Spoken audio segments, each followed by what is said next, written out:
welcome to the Unofficial Controller Podcast, your weekly gaming podcast, episode 298. And it's me, RGT, and I'm joined by, as always, George Zippy to my bungle. How you doing, George? I'll take it in the... Which one was I? I'm Zippy. You're Zippy, yeah. I'll take it. I actually have a work colleague called Zippy. Is he like me? No, he's just like Zippy. He's got the same mouth. Well, mate, you tread on my foot too hard and my whole head flips back like a flip-top bin. Do you remember those Reach toothbrush adverts? Yeah. There's a deep cut. It's not even flashy B. Just want to say, while I'm here for a minute, just for a hot minute, if no one's checked out our new product, shiny and new, everybody loves something new, don't they? We've got a whole new show, equal in length to this one, about a totally different topic. Not completely different. It's about video games. But it's about video games of yore. Now, you're all nostalgic. Some of you listening, you don't even have a games console. Get on Flash UB. Get yourself those memories from the good old days. We appreciate every single one of you, but you're leaving free stuff on the table. And if I know you as well as I know you, if it's free, give it me is your motto. Go grab a bit of Flash UB. Available everywhere. Just for the purists, I must say it's called Flashback. It's not called Flash UB. You just done a great T-shirt idea then. What is it? If it's free, give it me. It's Flashy B. Done. Boom. Bang. We made it. I'm doing clicks in the air like I'm some sort of homosexual stylist. It's totally legal to say. Come back to me. Anyway, how are you, George? Both clear in that moment. Well, a welcome to everyone that's listening. A return to the show for me after your absolutely stupendous solo effort last week. So if you haven't checked that out and you want a slice, a full fat slice, no dilution whatsoever of the RGT to find out why he is the all things UCP, the all-seeing eye, then tuck into that. Solo saves and backup somethings. Yeah, that'll do. Fine. Okay. Go get it before the sell-by date ages it out. RGT. Yes. While we're here, we might as well say thank you to you for absolutely smashing it out of the park with Flash UB. Generally running things behind the scenes while I'm really just faking my own death. Just to try and boost the show's popularity, if I'm honest with you. Great work, RGT. I like to see it. No problem at all. I'm happy to take one for the team. I need Seven Scott back in the rotation at ASP. No problem. Leave me with it. Okay. All right. Then the only question that remains left is the one that everyone wants to know. Although I'm already beginning to regret asking you this. What have you been playing? We'll start with the obvious and we'll just get out of the way. Yeah. I do genuinely want to know, by the way, but I feel like we're going to be talking about this game for some time. Yeah, so we're not going to have a Harvestella. We're not going to have a Harvestella,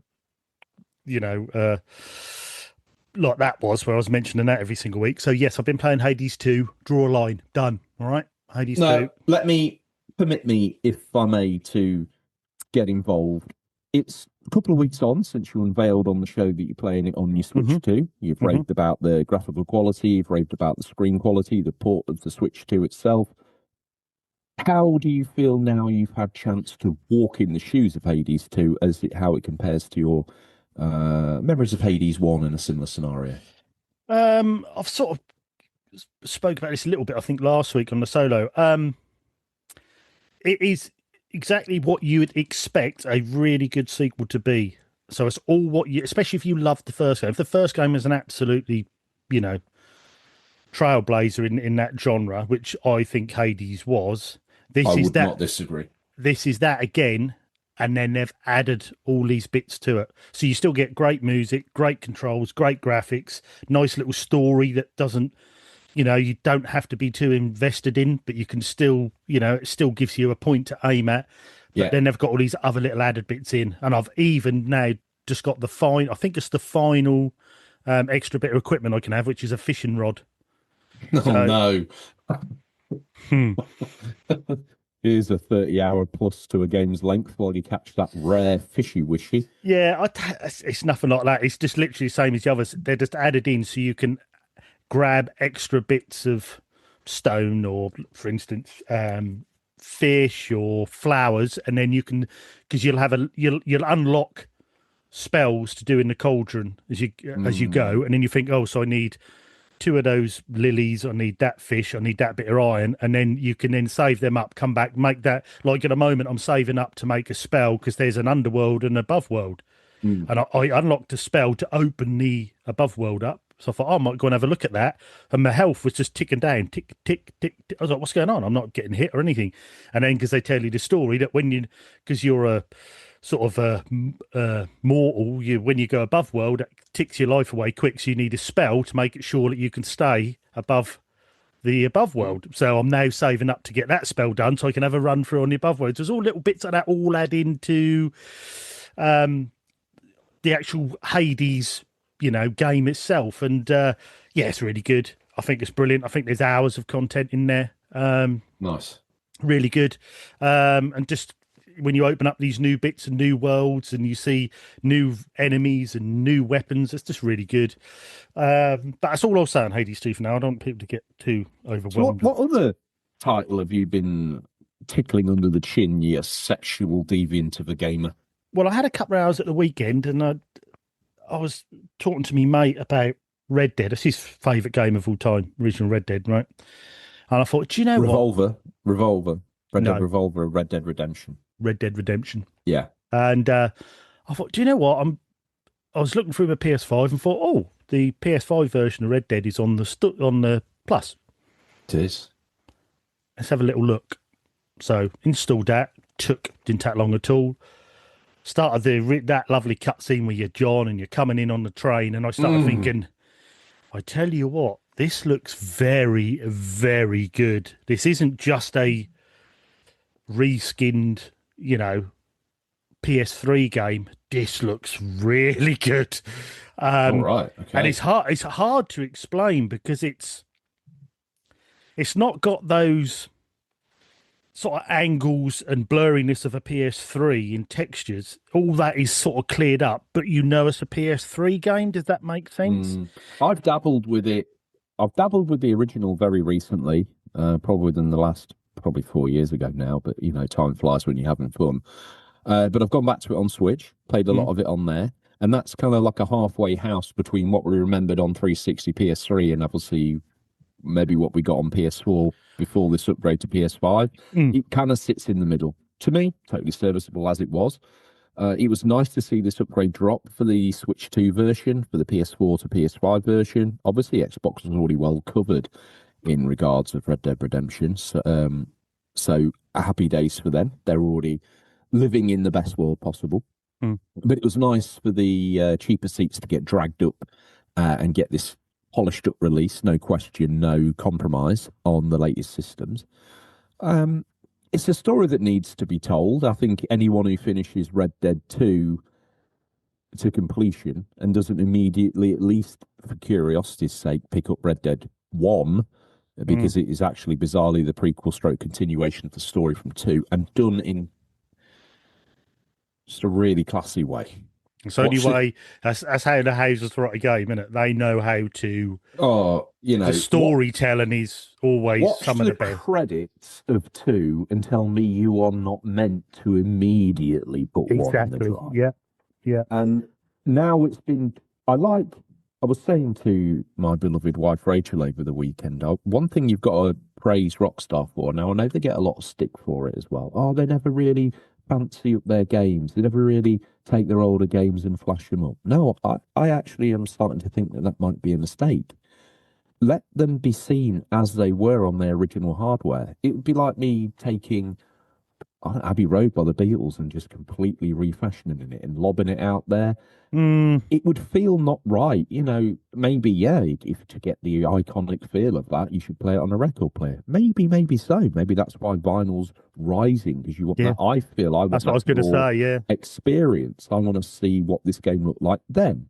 When we get into what I've been playing, I'll dive a bit deeper on this. But I'm starting to genuinely think that Rockstar's very gentle touch-ups, ports, adapts. Yeah, they're a cash grab, no doubt about it, and they're the ultimate cash grab because they've barely spent any money doing it. But at least we get the raw product, and there's a Yeah. lot to be said for that. And this is what I mean about this. For anyone that hasn't played this and you're thinking of playing Red Dead Redemption, obviously if you haven't got a 7th gen console, then this is the way to do it, because it's very respectful of the original content, but it is, us on a modern console, a 60 frames per second. This is what I would imagine they wanted to do when this was released and couldn't.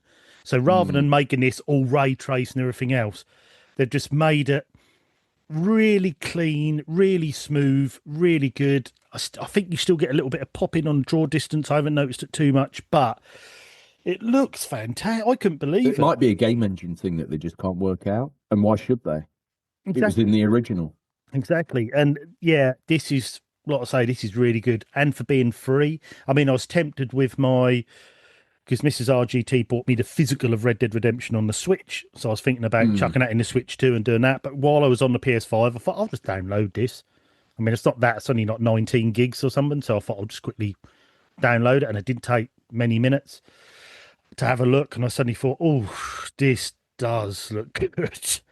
This does. I expected it just to be a bit cleaner, but it isn't. It does look really good. The only downside, yeah, for me, the only downside for that game, you didn't feel it in the moment, but you do feel it now. It was a transitionary product from the Red Dead Redemption we talked about in Flashy B to Red Dead Redemption 2 being the ultimate cowboy lifestyle simulator. There are still elements of Red Dead Redemption, the original, where you're killing animals and it just feels a bit like an arcade shooter. Some of the sections there, the world isn't as lived in. The only kind of activity you can do is poker or horseshoes. And it was fine at the time, but when you go back to it now, that's the one thing I would note, because I think I finished Bully and then went and literally won and done Red Dead Redemption off the back of it. And it felt empty compared to Bully. But the narrative, the storyline, the cowboy simulator aesthetic, the graphics, the more dusty side of the Western world, which was thankfully kept, and they bolted it onto the map in Red Dead Redemption 2. Yeah, it's a really nice piece of work. And I think also that's the only bit I'd say from going from one to the other is Red Dead Redemption 2 felt more populated because of the technology that was on. Correct. But you're going to follow through to a newer game, which is slightly emptier, but it's the natural progressor from that game. So it's a bit, but even so, and yeah, you're right with the hunt, and the hunting does feel a bit of a trophy achievement hunter sort of side to it, where but even so, really good. Definitely the way to play nowadays, rather than going out and spending your hard-earned money on a PS3 or an Xbox 360. I suppose one thing more to say on that, if you've played Red Dead 2 and you've gone, I never played the first one, I'll play it now, and it is the ultimate lead-in to credits, is the ultimate smooth in to Red Dead 1, I think you'd be that kind of story focused that the game in its kind of stripped down original format probably just serves as a way of just dragging you through to see the end of the story for the characters that you've been living with. And it happens, if you focus on story as well, it happens quick. Yeah. So yeah, kudos where kudos necessarily isn't or wasn't deserved, bizarrely. Yeah, so I'll probably be playing a bit more on that, because I've played through Red Dead a couple of times, 2 or 3 times, and I thought, I don't want to play this again, but just seeing it like it was, I thought, I could play this again. And you've got Undead Nightmare on there as well, so it's a great way of playing that. So, and finally, I have been playing... There's more? Yeah, one more, yeah. Little Piggy Wiggy? I've put quite... I've been... What you got? I've been playing Super Nintendo title. Put a few hours in there. I know what this is now. You know what this is, yeah. So I sent you a little screenshot over the weekend, said, oh, guess the game. Could I? No. That's a damn near refused. Yeah. But it was Illusion of Time, / Illusion of Gaia if you're stateside, from Enix back in the day. I've been playing that. I've been playing it on a Retron on my big TV. Yes, I'm not on a CRT and original hardware, but I couldn't be bothered to dust all that off. So and also it's got quick save, so it makes the game a lot easier. Spam the hell out of that bad boy. But if you haven't heard of it, it's one of those action RPGs by Enix back in the day, before it was Square Enix and everything. It's really good. For me, I'd say it's a cross between Secret of Mana and A Yes. Link to the Past. It's like that Yes. Zelda with sort of that, but also a bit open as well with your adventuring.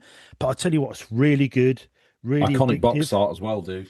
Yes, yeah. And I started playing this because quite a few years ago, my brother-in-law gave me a box full of goodies he'd got out of his loft, and there was 3 or 4 Super Nintendo boxes, but didn't have the cartridges in. I'd lost the cartridges, so I've been buying the cartridges and making complete copies. And this was the next one I bought, which was Illusions of Time. And I thought, I'm going to give this a look. I'm absolutely loving it. It's brilliant. It plays really well. I Good. love the upgrade system. I love how you can, in certain these special sort of time doors you go in, you can change to your upgraded character and be really powerful to go through until you've done that level, and the story. And yeah, it's really good, really good. And I'm also, like I say, I'm loving the quick saves. We're not hardcore gamers anymore like we used to be. You can't play through these games on one life, die, and then start it all again and play through 20 How are times. you using the quick save feature in a JRPG? Are you just using it to pick up where you left off, like a quick save, or are you using it to sort of spam save between engagements? Like what are you using it for? You do have saves in the game, which Yeah. also, like, I remember sending you that picture, which really amazed me. I didn't even realize this had a battery backup memory in the cartridge. I put the Yeah. cartridge in, and my Retron just went, "Yep, I've dumped all the save files off." And there was someone's save files from back in '93 or '4, whenever it was. And I Amazing was they like, survived, isn't it, really? yeah, even though the battery's probably long gone and dead, the Retron just automatically just takes the save straight off and saves it on there. So I got someone's game saved on there from years ago. But yeah, That's cool. I always I save in game as well. But I save on the Retron itself on this little hard drive. And basically what I do is, as I go to a new area, get into a new dungeon or anything like that, I save. If I get past a tricky bit, it took me for 2 or 3 times. Once I get through it, I'll save. So because of how few and far between the actual in-game saves are, you could go Mm, back quite a way, maybe even 40 minutes, 45 minutes. So I yeah. make sure I save regularly, so I'm literally as where I left off. And it's so easy to do. You can make limitless save points, and you just press on your controller. I'm using a Super Nintendo controller. You just do down and start, press them together, it brings it up. You press save state, bang, done, carry on. Takes 2 seconds, if that. And then if you want to load one, you just do the same, bring it up, load state, load it, bang, go back to where you were. Mm, So when you start the game, it's the same thing. You just fire a game up, which is pretty instant. It just dumps the ROM. Same thing. Start and down, and then it just go to the save state you had on like number 1, number 2, number 3, whatever. Click it, bang, away you go. So it's that quick and easy. It's not complicated, and it's just easy to do it. And then I've been using on the screen, I've been having the highest quality I can, but with scan lines. So you get that crossover CRT, but also, mm. nice bright graphics. So Don't you ever worry that scan lines are going to irreparably damage your TV? never thought of it like that. No. Can they? Okay, maybe. Or have you just made that up? Well, screen burn is the thing. I didn't make that up, did I? Not on modern TVs, is it, screen burn? It was on the old ones, plasmas and stuff. I don't know I about think modern TVs. I think if you constantly were playing that on there, I think it would cause an issue. Oh, really? Oh, well, But you scan don't lines. constantly play it, do you? No. So I think you'll be totally fine. You put in other coloured pixels through that at different points in time of the day. Yeah. If it was just some bizarre little retro device, I'd be like, I honestly well, didn't realise screen burn was still a thing. I thought as that far was as I'm more. aware, still I is. thought that was more on when the rear projection was shining onto the. Oh no! Mm, Oh no! mm. Oh no! Well, message in if you've got any. If you think I'm talking absolute horse twaddle, I would say I am expressing some caution to say I think it's not an excessive issue anymore. But No, questions at unofficialcontrollerpodcast.com. If you want to put me right, and I'll stand up stark naked and apologise on a YouTube video, should it be required. please write in. Please write in. Oh please. Make sure he's wrong. Let's get those. Let's get those viewer figures up to double numbers. Right. Yes. But yes, so that is pretty much all I've been playing. So it's over to you, George, and what have you been playing? Sit down, hold tight, because there's a lot to say here, but not a lot of time. Okay, so PS5 activity, Gold Rush the game. Not much more to say there other than I've already said a couple of weeks ago. You're still flogging that dead horse there, aren't you, with that game? At this point, dude, it looks like a pot of Evo stick that I'm flogging. It's that far gone as a horse. It's literally glue. Fair play to you, fair play. And, you know, I am not finding much love on any current gen at the moment, but I do believe that I go through these cycles where I become unsurprised by modern gaming. I become unfulfilled with the graphical fidelity. I don't appreciate it enough because and I think there's a lot to be said because we've said, oh, this year and this gen's been a bit of a bust, but there's a lot to be said for Fat, Dumb and Happy, who's had PS5 since launch day, who's had no aspiration at all for either wanting the console or any aspiration at all for restriction on the games he's going to get. There's been no question. I've been a little, as I said about you, I've been a little piggy with the PS5. I've had my head buried that deep in the trough. I've got no idea what's going on around me. The only time I popped up for air was to bury my head then deep further into the Switch trough. Blah, blah, blah, blah, all I can have. Give me everything, all at once, 4K baby. And I think that there becomes a point in time where you just don't appreciate what you've got. So I've been spending some time and obviously some research efforts going back as really far as is comfortable, which is PS2. I draw the line at PS1 at the moment, but you never know. And I've been playing through there. Now, here's a quick round robin. A game I've always had on the shelf, never took too seriously, but always was saving for a rainy day. Scarface on the PS2. Mm-hmm. That is an impressive piece of work from a graphical fidelity point of view, from a sound design point of view, from a gameplay point of view. It's really, really quite special. Now, when I first put it in, here's a confession. I know this show's called the Unofficial Controller Podcast, and we talk about making do with the worst and all that sort of stuff. It was during my playthrough of Scarface where my favorite little see-through red PS2 controller, I happened to question to myself,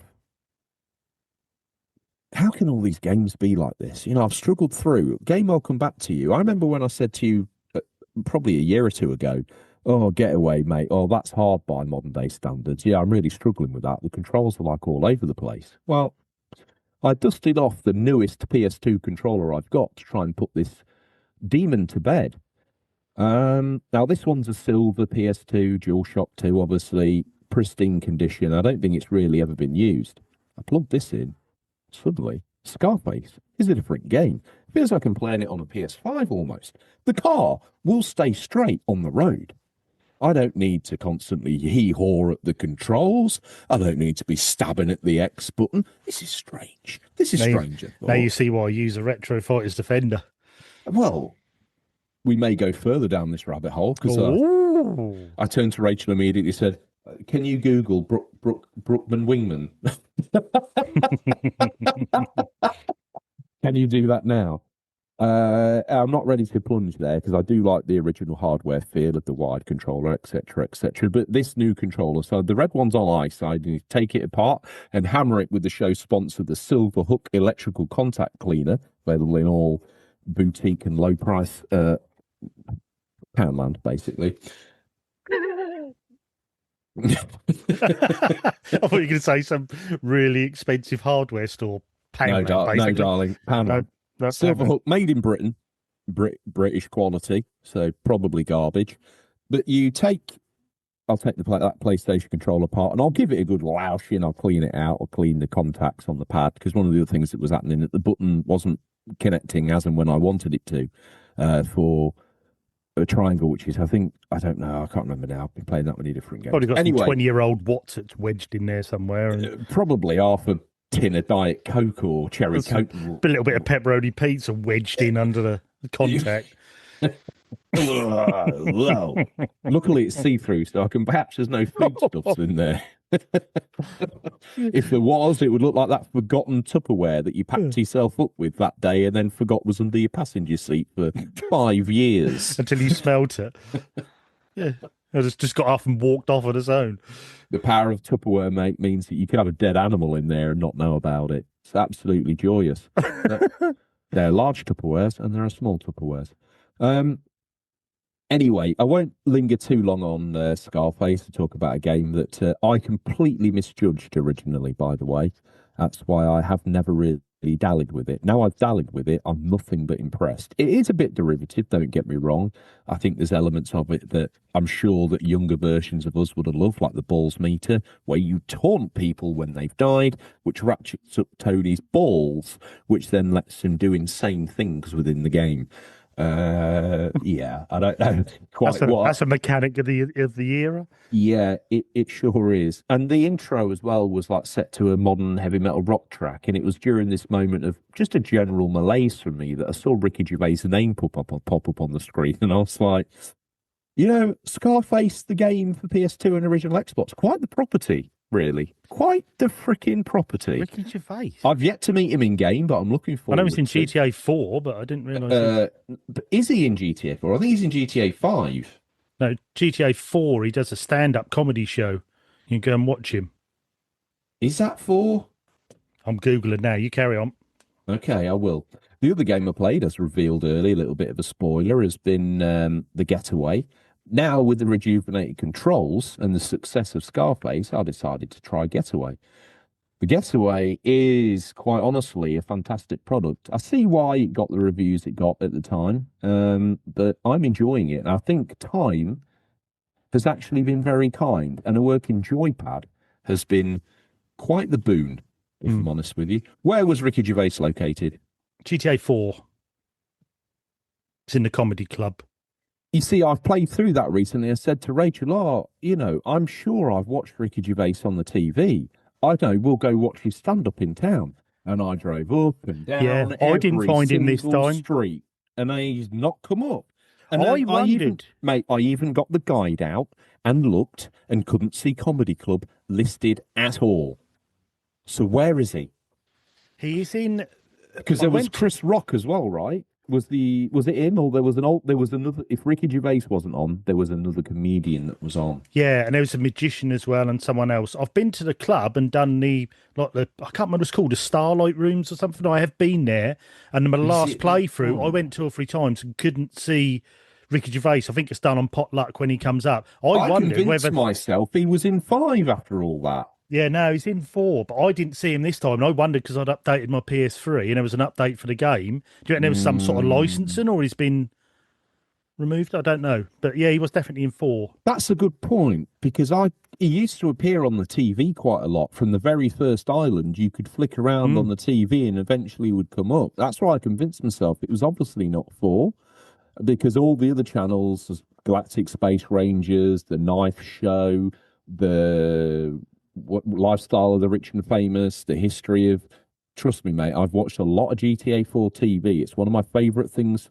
One of my favourite things is to get a taxi and look out the window. My other favourite thing to do is to sit in my apartment or whatever it is and watch the in-game TV.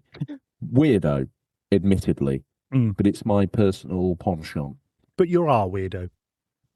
I will always be your weirdo. There you Free go. Weirdo. So it doesn't get any weirder than that, does it? So the Getaway, listen, do you know what? I'm impressed.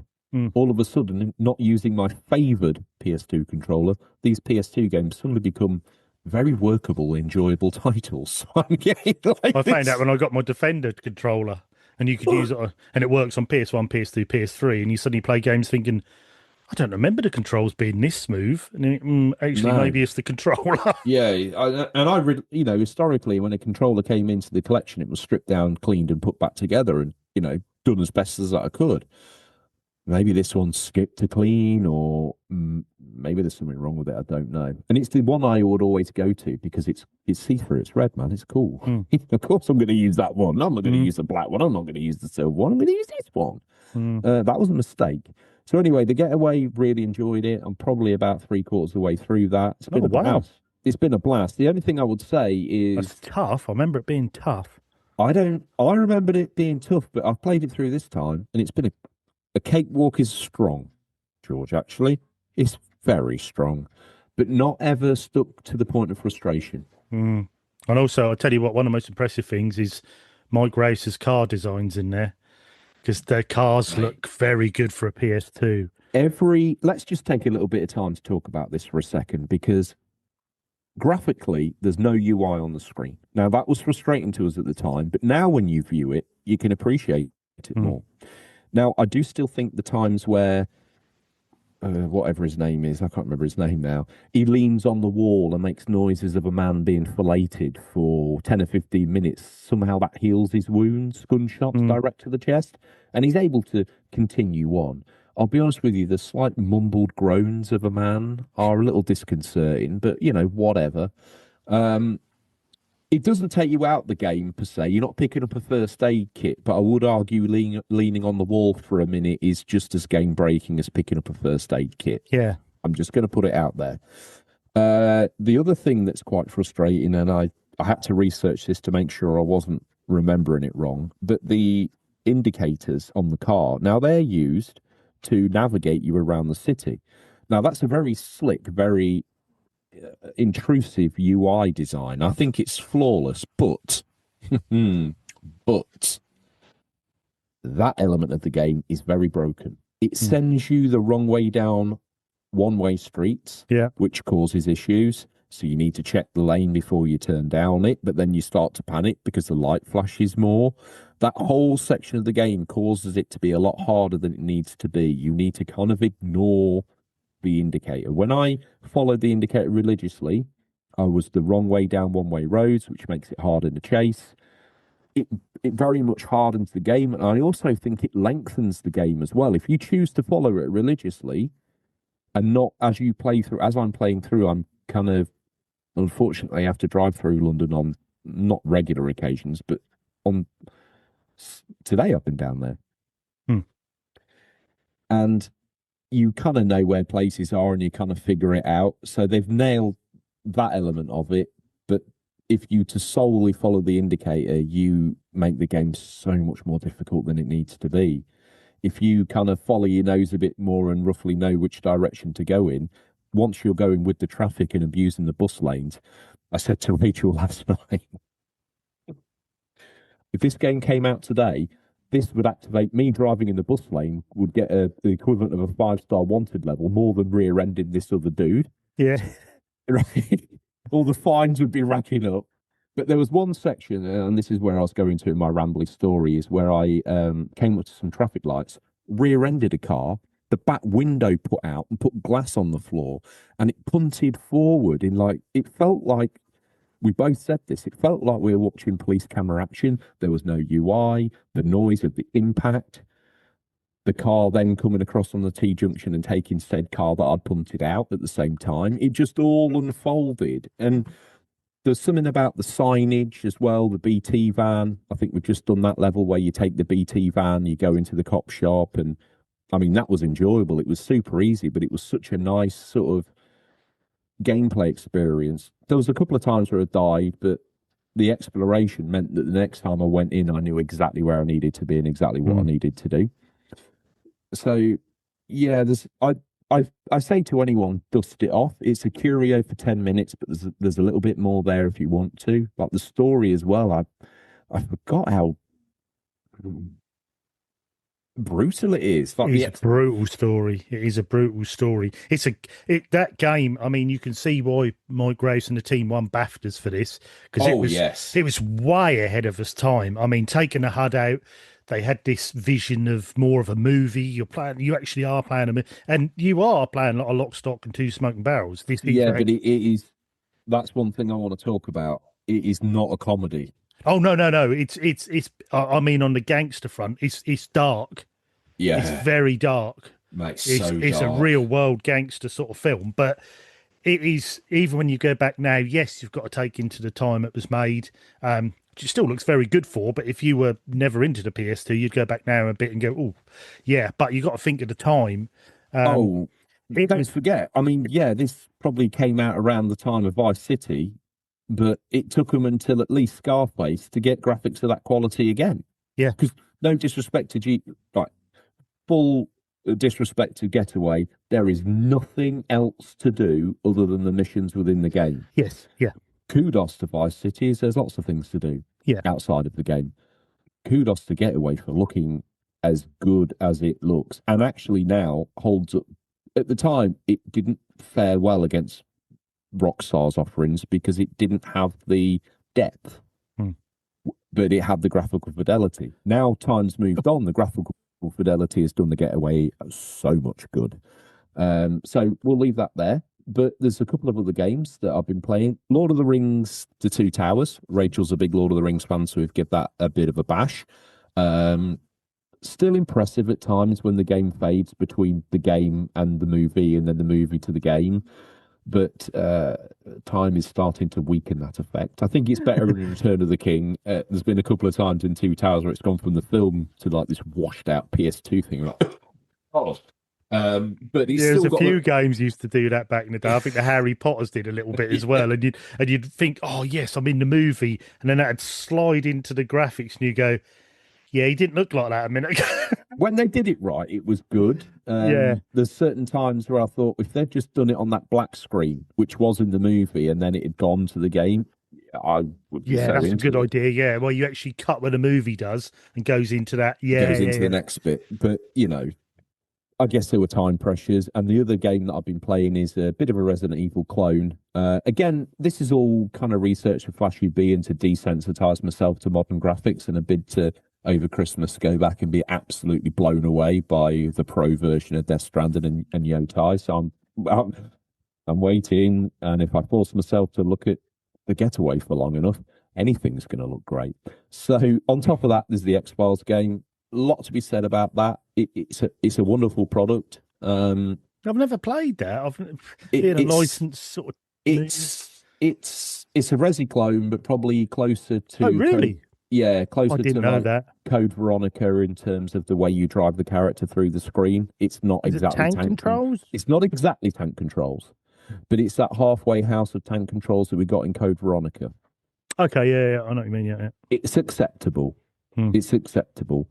It's that classic thing of you push into one screen and then you're walking down the other. If you hold the controller forward, your character will move forward. But if you stop for a moment, then pull down, your character will still continue moving down. So it's one of those transitional. It's one of those transitional ones where if you don't move the controller, it'll let you get away with it. But obviously, if you then take a moment to pause and then pull down, it will still continue moving in that direction. It's one of those. The remake Resi Zero. Not the remake, Resident Zero and the remake of 1 use a similar control method. But it's got all the good X-Files stuff on it. It's got the voice acting on it. It is a Resi clone, for want of a better word. So there are some rough and smooth, but it's very X-Filesy. And I think, if I'm honest with you, that draws quite the line under our gaming activity, RGT. So I guess that means that we need to don our pork pies with the word press tucked in the rim. Yeah. Anyway, let's get full gaming journo news type characters. It's time for the news to scour the very darkest regions of the internet to bring you the latest stories. First up, RGT, what have you brought to teacher today? Are you going to get an apple, a pat on the head, a tap on the buttocks, or... I don't know what school you went to. A bit of time in, time out. Probably no and little RGT, a bit of time in, time out. But you've obviously scrubbed from your memory the tap on the buttocks. I don't want to go there. This is over... this is over on Push Square from Stephen Tolby. This is deeply concerning. GTA devs alleged union busting has now reached the UK Prime Minister. Rockstar to be officially investigated. Oh my God. I know. Rockstar Games has been in the news lately, not just because it's working on the biggest game on the horizon, GTA 6, but also because it abruptly fired tens of staff members. Tens. It's a move that that those affected are claiming is union busting, and it's led to protests and pleas and a bid to reinstate the fired workers back in the studio. Rockstar put out a statement on the matter saying the people affected were let go due to distributing and discussing confidential information in a public forum, and that it had nothing to do with any involvement with a union. However, the situation has caused such a stir that it's reached the UK government. Chris Murray, MP for Edinburgh East and Musselburgh, raised the topic during Prime Minister's questions today. The video games company Rockstar in my constituency last month fired 31 employees without providing evidence or union representation, he said. The Independent Workers' Union of Great Britain and Great Britain a union, WGB, alleges union busting. Having met Rockstar, they failed to reassure me that they are following employment law, and I share concerns about union busting. After bringing this up, UK Prime Minister Sir Keir Starmer provided response, calling it a deeply concerning case in his comments. Every worker has the right to join a trade union, and we're determined to strengthen workers' rights and ensure they don't face unfair consequences for being part of a union, he said. Our ministers will look into the particular case that he, brackets Murray, raises and will keep him updated. In a statement provided to IGN, Murray gave more detail about his attempts to discuss the matter with Rockstar. The meeting began with us as MPs refusing entry unless an NDA was signed, a request they eventually withdrew after it being made clear this would not be signed. The meeting only entrenched my concerns about the process Rockstar used to dismiss so many of their staff members. I was not assured their process paid robust attention to UK employment law. I was not convinced that this course of action was necessary, and alarmingly, I did not leave informed on exactly what these 31 people had done to warrant their immediate dismissal. So it seems Rockstar isn't out of the woods yet, as it now faces even higher levels of scrutiny. GTA 6 is currently slated to release on the 19th of November 2026 after a delay around the same time as the aforementioned firings. Now then, George. I've got a few things to say on this. Well, I was going to say, do you think this is warranted? Do you think this is a big company getting rid of people? Or do you think MPs should be staying well out of this? Or... Let me give you my thoughts as we go. As you went through the article, here's my first thought. Oh, what? Keir Starmer? I mean, we're not a political show. No. But the Prime Minister famous for doing absolutely nothing. The Labour Party, famously for workers that do absolutely nothing for workers and don't really listen to the unions anymore. Like you say, we're not political, but you don't need to tell me what Keir Starmer does not do for the unions. Believe me, I know that forefront. But anyway, carry on. So I find all this a little bit weird. I think if I was Rockstar, Take-Two, whatever they call the parent company's called, I can't remember anymore, but let's say it's Rockstar for argument's sake. Tell you what, Keir.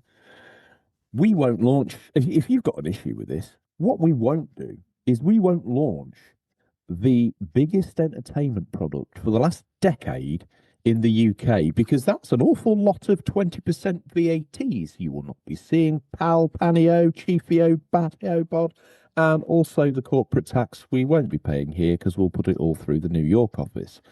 Are we cool in me dismissing these 10 guys, or are we not cool in me dismissing these 10 guys? Because I can't work it out.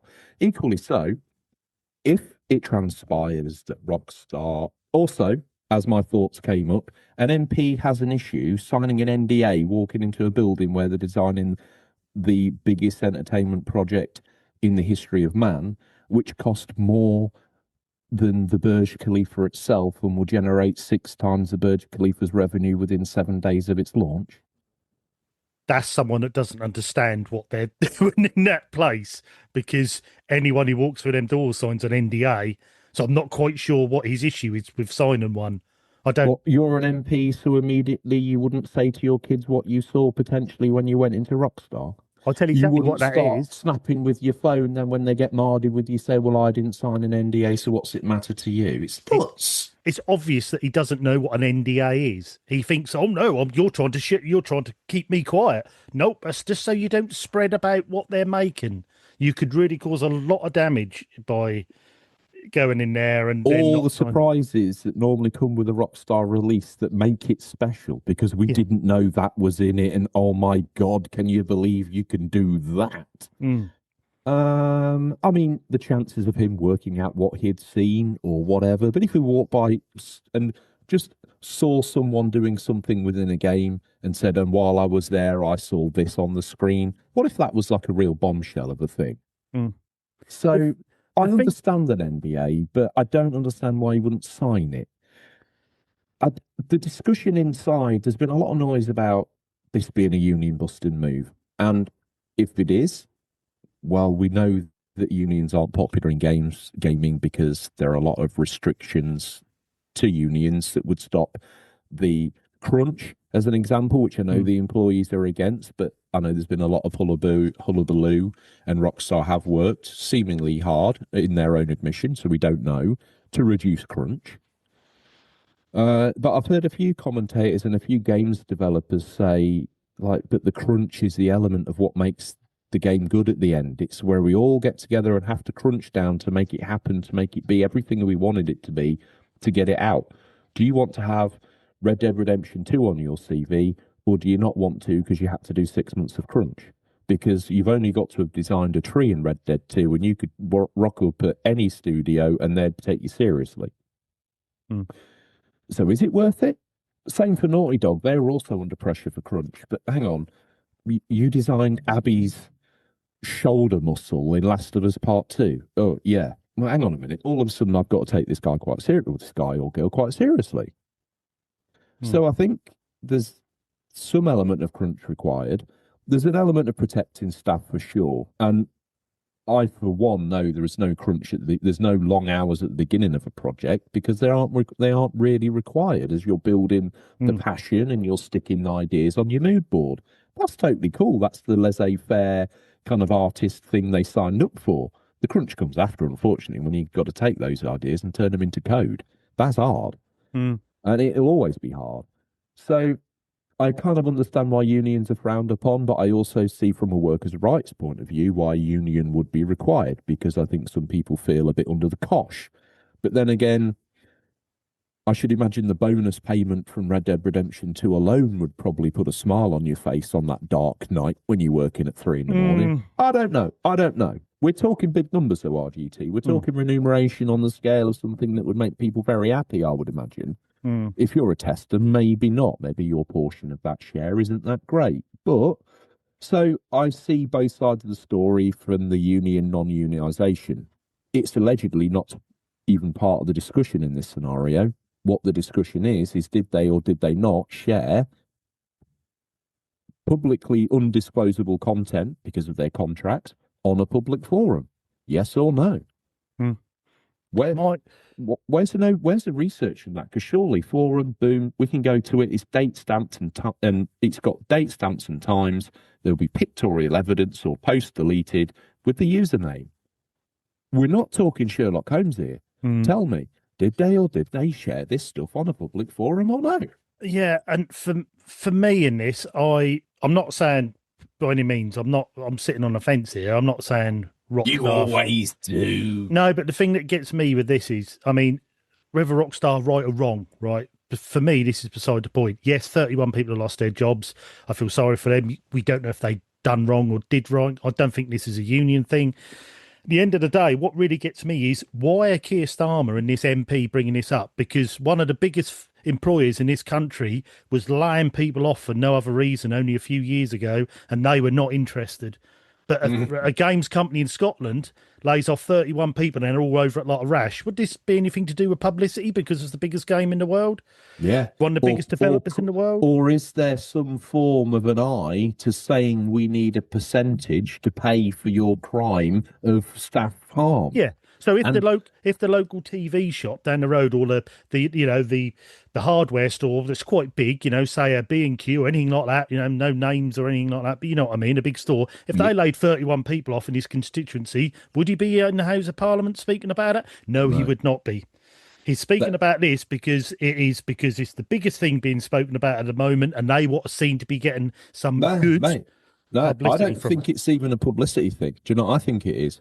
I think a cash unicorn walked into town and they're scrambling for an idea of how they're going to get 1% of it, because 1% of that is big cash. Yeah. Hang on, they've done nothing else wrong, but there's this little scenario. You'd think it'd be nothing, but 30 staff alleged to be about unions. Oh, really? Really? Really? Suddenly, there's half of a talon in them, isn't there? Yeah. Ripping at the silk purse. It's disgusting, as if they're not making enough money out of them. Yeah. Yeah. Outrageous. This is what gets me, because any other firm of 31 people laid off, which I would imagine has happened quite regularly around this country. How many firms of total 31 people have gone bust in the last 6 months and no one's cared? Exactly. But that's 100% loss of a workforce, not 2%. And like I say, it was only a few years ago, one of the biggest employers in this country was laying people off for no reason at all and making people's lives very, very hard. And Keir Starmer was not interested in that at all, even though the union for that firm was paying percentages into his Labour Party. He never stood up for those people once. So this is a bit weird when 31 are laid off and they're suddenly all over it. This is the most controversial we've ever been on this show.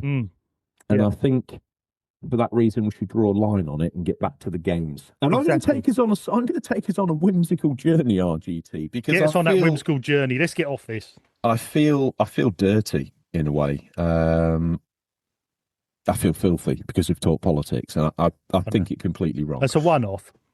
Never do it again. Half of our listeners, no, all of our listeners, just gone. No, Mum's still listening. Aren't you, Mum? Mum? Her dad was a toolmaker. Sorry, they're all gone. Her dad was a toolmaker, RGT. She's took that personal. So now no one's listening. Yeah. Oh, well. Over here at Father, Son, and the Holy Ghost, it's the pure Xbox trifecta complete, you handsome devil.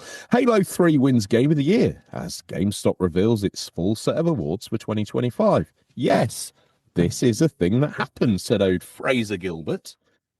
Really, pure Xbox is shining light of journalism. Let's be said, all one and done. He goes on to say, of all the games we expected to see winning a Game of the Year award for 2025, Halo 3 wasn't one of them. Nevertheless, the classic 2007 Xbox shooter has just been awarded the title by none other than GameStop. I love all this. In a 6-minute video, it revealed that Battlefield 6, Donkey Kong Bonanza, Ghost of Yotai, and Halo 3 were up for GameStop's Game of the Year, with Halo 3 crowned as Best Game of the Year for 18th year in a row. Now, look out. So there is a video for you to check out, of course. Now, it's all very silly, but the awards themselves are a mix of serious and not so serious stuff. For example, GameStop itself won the Game Store of the Year award, but then Claire Obscure Edition 33 won Best Xbox Game. GTA 6 won Most Anticipated Game, and Fortnite won, of all things, Comeback of the Year. Really? Yeah, you can check these. How does videos. That work? just embrace it. You can check. You didn't question Halo 3, but you put me up for that. I know, that's mad, isn't it? Like I say, we needed the whimsy after that. You can check out the videos for all these on the GameStop Twitter or X account. You call it what you like. I don't really care if you're interested. But for now, we'll leave you a list of winners. Are you ready? Comeback of the Year, Fortnite. Scariest Game of the Year, No, I'm Not Human. Best Pokemon card of the year is Charizard. We've got Best Nintendo Game of the year is Donkey Kong Bonanza. Quite right, too. Creator of the year is Correx Kenshin. Shiny Hunter of the Year is Source McGavin. PlayStation Game of the Year was Claire Obscure Edition 33. Worst Game of the Year was the Nintendo Switch Welcome Tour. The game I only had to put more than 2 hours into because I was busy of the year, Hades 2. Was the winner. Best Call of Duty skin was Jay. Trade of the Year was Bobcat. Best Xbox Game of the Year was the aforementioned Claire Obscura Expedition 33. Most Anticipated Game of the Year, the aforementioned GTA 6. Game Store of the Year, the aforementioned GameStop. Oh, that's funny, that. Game of the Year is Halo 3. Obviously, it's all a bit tongue-in-cheek, and as RGT confirmed for me, it was the immortal Scott the Woz I saw in the videos. I love that guy. He's he's got a little bit of my sense of humour about him. Definitely, yeah. I enjoy the fact that he does not take himself or his content too seriously at all, while still taking it seriously enough to endow me with so much factoid. My Yeah. head feels like it's going to explode. He's I'm one of them that learning, downplays how knowledgeable he is and how much of a I'm collector he learning, is. and I'm Yeah. laughing. Yeah, And as exactly. he always shows his stuff sort of thrown loose on the floor, but he's got a lot of stuff that he throws loose on the floor. Yeah. So yeah, Scott, and he's into kind of the nif-naf and trivia and dark corners of tech that kind of always intrigued me as well. So I find that whole series quite interesting. I like the fact that GameStop have got their tongue firmly pressed in their cheek with these awards. I love the Yeah. fact that Halo 3 has won again. 18 years on the trot. I know. I love the Brilliant. nod to Carrera Obscura. I think that's a really good nod, especially PlayStation. I'm really Xbox getting tempted with that now. Have you played that, George? yet? No, I haven't. I spoke to Seb about it a couple of episodes ago, and I'm very intrigued. I was thinking about maybe thinking about getting it for Rachel as a little Christmas treat, see if she might be into it. Yeah. But the only thing that puts me off is it's not turn-based. It is turn-based. It's not really though. It's got like a. It's got a timing mechanism to it. South Park. Yes. Spot on. Yeah. Yes, it has got that sort of deflect. To me, that's a bit of a bar to entry. Because all of a sudden, it puts to you. I think you're cool, but I think to someone who likes JRPGs or light gaming, the pressure of having to press that at the right. And as I said to Seb, it's so critical to get right and get the right amount of damage on the enemy that not hitting it is a significant issue in the game. But I did read they've got quite a wide range of levels you can play the game at. So I just want to see it as a stripped out JRPG straight up. Would be my dream. Anyway, I appreciate it for what it is. I'm also quite intrigued, so it might be one of those presents that you buy for someone else. You really buy for yourself. Does your wife need a snap-on toolbox full of 1,000-piece tools? Absolutely not, Carlos, but she's got it coming. You know, she said she needed a Phillips. Boom, 25 grand of tools sat on the front lawn. There you go. Job done. Everyone's a winner. Everyone's a winner, baby. I've watched too many adverts. You know that, don't you? Yes, and they stay in your mind because you'll rattle off adverts from about 1988. I only talk through the medium of adverts. Everything you hear from me is something arranged from an advert that I've heard at some point in time. Problem is you spread that onto me because I've started doing that at work. When I hear a song that was used in an advert, but it was cleverly reconstructed, and no one knows. Like the other day, they had the song Bits and Pieces on the radio, and I went, Bits of Pizza. Anyone remember Bits of Pizza? And I know what you're on about. I was no, mate. In pieces, bits of pizza. No one remember this? No. What about this? No. Bits of this, bits of that. Put them all together and what do you got? Bits of pieces, bits of bobs. Ba-da-da-da-da-da-da-da. I recognise that. What's that? I don't know. It's just... That's the word beat. It's hit me square in the chest. I think it's a programme called Bits and Bobs or something like that on children's BBC or the broom cupboard era of BBC. Bits of this, bits of that. Put them all together and what do you got? Yeah, I remember bits, that. Pieces, bits and bobs. Ba-da-da-da-da-da-da. Pieces. I probably just did it absolutely perfect. Harvey Retro, do a video, Retroed, someone with skill, do a video of me singing this, overlaid with the subtitles on the video on YouTube, no doubt. Perfect. We have digressed a little bit, I will say. I'm here for the last bit of news. I turned up naked, covered in Tara Masalata, waiting to be devoured like a meal. What's going down? Because it's getting a bit sticky. Yeah, well, this is over on Nintendo Life. Funnily enough. Why are you leaving me hanging like this? What? Didn't even listen to what you said. No, you obviously didn't, because I made a reference to one of your favourite shows. I put myself out there. I humbled myself. When you listen back to this, when you're editing, you're going to send me a text and say, I'm so sorry. Oh, no. I clicked on Nintendo Life and completely lobotomized myself. No, I was being professional and queuing up my next section of work. I could hear you waffle, but I didn't know what you were saying. Probably most listeners. I have a co-host, so people can have someone to listen to. I think you're right. I have heard that a lot. His solos are just an intelligible mess of random thoughts. We switch off and then we get the news. Then we switch off again, then we get a bit more news. Brutal. Anywho, over on Nintendo Live. Green sleeves, green finch, green. Oh, it is greenhouse. Fingers. Green fingers. Bits of this, bits of that. Is he not the same? I think that's a different show.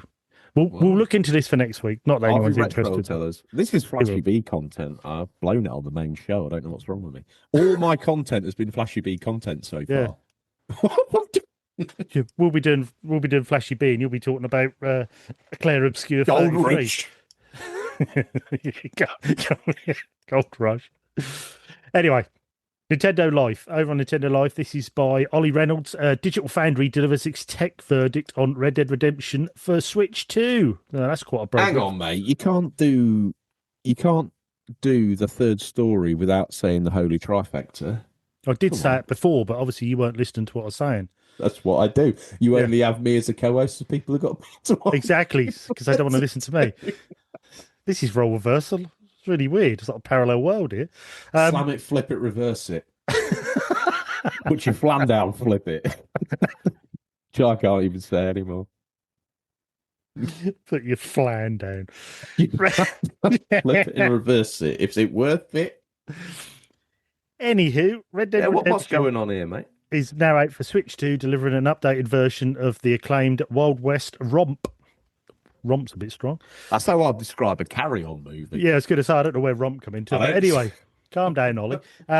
We've already provided our own glowing 9 out of 10. You tell him, RGT! But now the lovely chaps at Digital Foundry have gone into even more depth as to what you can expect. He's robbing a story from Digital Foundry, and I'm Robin Hood is swooped in his Anyway. Rob the rich and we give to the poor. That's what we do here at the UC. Yeah.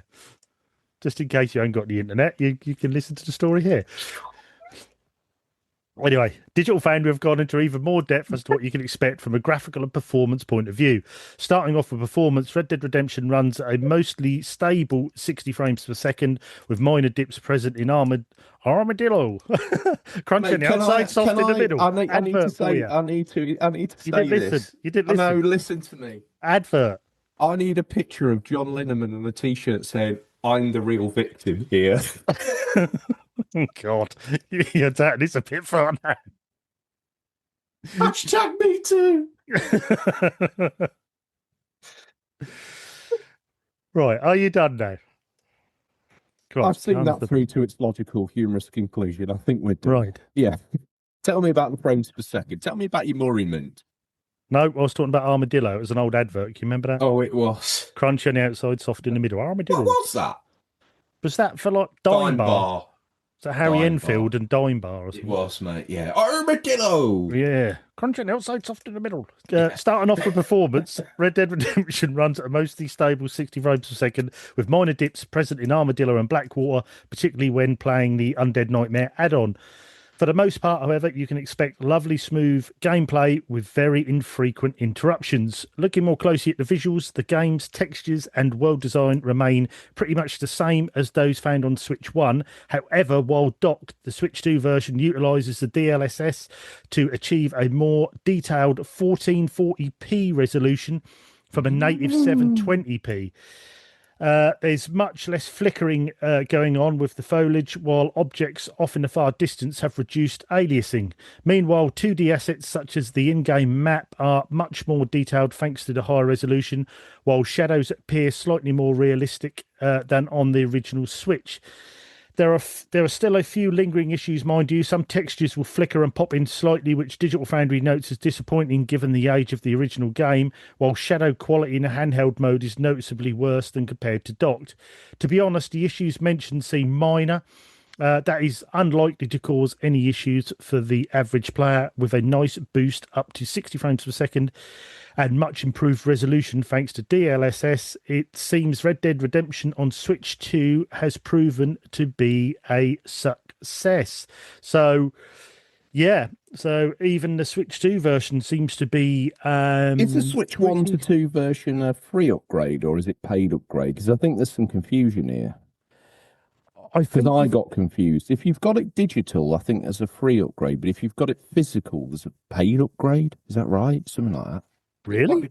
It might be true. I'm sure when I was looking I've only at got the physical Red Dead Redemption on my Switch 1. And did you do the upgrade? I haven't done it yet. Leave it with me and I will try the upgrade. I have it, and I was thinking of trying it, but I'm sure I read on the How can you do that? Why can you only have an upgrade if it's maybe it swaps the file out? Maybe you need to buy extra files when you do it the other way. So that you don't then lend it to a friend who gets it for free, and then someone else gets it for free, and then so maybe possibly you're locked in on that digital. There's always. Oh, by the way, while we've slept, there's also been an upgrade for Skyrim on the Switch 1 to Switch 2 BTW. Yeah, I did. Yeah, I've only seen a few videos on that. I don't know if it's that great or not, or it's been mixed reviews. I think it's acceptable. I think there's a few kind of niggly little glitches that, again, it's Skyrim though, isn't it? Yeah, exactly. But Skyrim, Digital Foundry switched up to a certain element, and a few of the people who do these kind of comparison, deep dive frame rate, graphical fidelity bits and bobs, they've made good bank out of doing these kind of deep technological investigations, and from a user point of view or a service that they provide, it's quite interesting to know that the latest game's performing to this standard or that standard, or if it has or hasn't got DLSS or ray tracing or blah blah blah or blah blah blah. But ultimately, really, if the game's good enough, we don't care. Yeah. So I like the kind of deep dive, and I like the kind of inside look at how the game's put together per se, or how they've achieved different effects on different platforms. And I love their content. I'm not here to say I don't, but I do think there's a point where does it really matter? Because when I'm looking at YouTube, which has got not that great picture quality anywhere, and I'm looking at the PS5 version on the left-hand side, I'm looking at the Xbox Series X on the right-hand side, and I'm trying to look at this one, I'm looking at that one, and I'm looking at them both, and I'm trying to read the frame timer, and I'm trying to see the sync screen as well, and it's like, I think it's just it looks great. Sometimes it's just interesting, in it, rather than trying to pick out a version you want. It's just interesting and clever how they do it, and I think that's more what it is. It's tech curio. That's what I get from it. It's nice to see, but has it ever stopped me from buying a certain game? Not really. And when they do the screen zooms to compare like pixel counts, like, I'll be 2 inches away from my screen to get that same throwing up to get that, and it deserves to look horrible.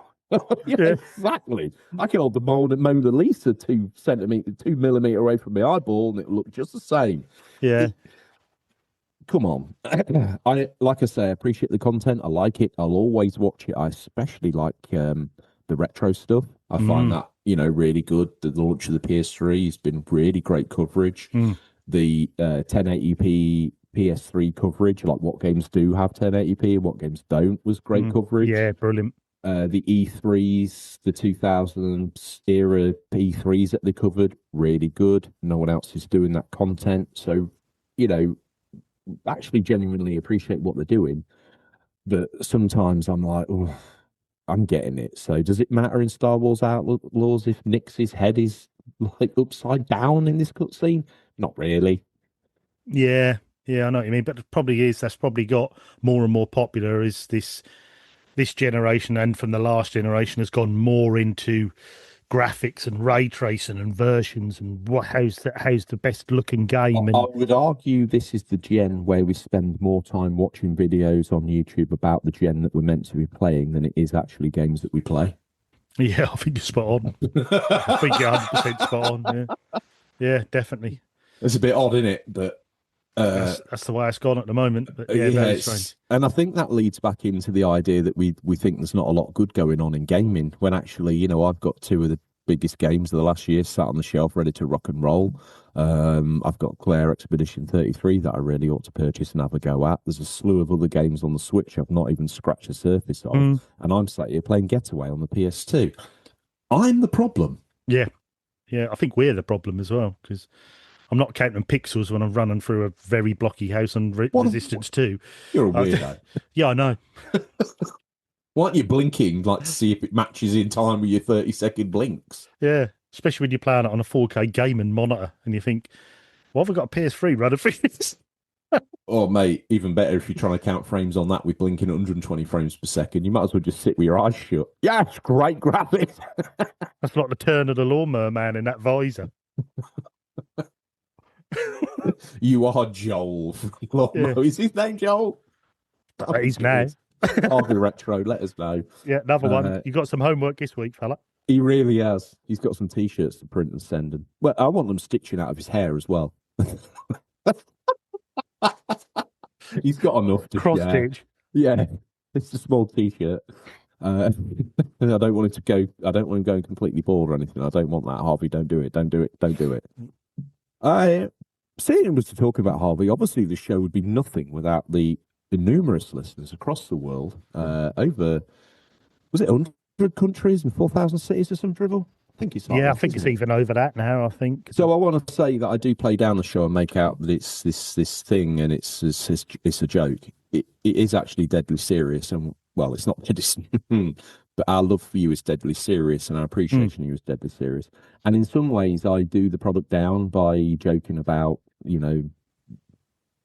making it small. That's hopefully you understand that's all part of the love, and we do appreciate everything that you're doing, and we do appreciate how big the show is and how big Flashy B is getting. And we're loving all the eyes on. We're loving all the feedback and the nice things. I stumbled onto the Discord. I think I was probably trying to get on Grindr, but I ended up in the Discord. And very similar apps, I have to admit. And I thought, no, because we're going to advertise it now. T-shirt. T-shirt. Anyway, I stumbled onto the Discord and I saw some really nice feedback. I think I've seen some from Harvey. I saw some really nice bits from Pat and Geese. I'm blown away that the hardcore are loving it. And I think we're just a whole new audience is discovering us through the medium of Flashback, which is great. And obviously vice versa. There's a lot of cross-pollination going on, RGT. It's a very active time in the UCP garden. Yeah, I had someone say to me the other day, I was at work, I was actually walking home from work, and someone came up and said, I'm loving the new show, really taking me back, nostalgic, and I remember that game. I remember playing that game, and we had a bit of a chat about it, and, when I left, they just said, brilliant work, keep up the show and that, we're really loving it, and I was thought, yeah, that felt good. I was quite pleased with that. People seem to be enjoying it. And with Zangief saying he's really enjoying it, and Harvey and different people, I was like, brilliant. It's just nice to get the feedback and know that what you're doing is okay, and I'm not making people's ears bleed from waffling on too long. It's good. Wow. That's a normal problem I have. It's I find myself with it on a daily basis. The only person that hates me more than anyone else that you can think of is me. Thanks for listening. DL, that went dark quick. It's true. So very grateful for all the love that we're seeing and all the kind of feedback and the views and the listens, more predominantly, obviously, because I always say we're an audio show. We probably ought to start doing the videos on YouTube again, but you could definitely listen on there and watch the awesome Flashback artwork or the amazing Unofficial Controller podcast artwork on there while you eat your cereal, pick your nails, your nose, whatever it is you do. I don't know how people listen to podcasts now. I'm normally listening to it 360 inverted. Wow. I don't even know what that would look like, but that's where I'm at. I can't fathom that out myself. I don't even know what it is. Confused me a bit. That sounded like a Tony Hawk's trick. It may 360 well inverted. Yeah, which I'm only inverted for like 0.5 seconds at a time. So it's like a really weird sort of... And then I have to flip invert 360 again. That's a long way. That's a way to listen to the show. So listen, fair play. Stretches the content out. I'm on it. I think I'm on Ghost of Toshiba, so I'm doing well. Oh, nice. Yeah, first one. You done well. Yeah. Just got to the Ray. So it only took you 6 years to listen to an hour and 40 minutes of content. And he's the straightest Ray you've ever seen. He's this episode one. Yeah, he's gone a bit wild now, hasn't he? Yeah.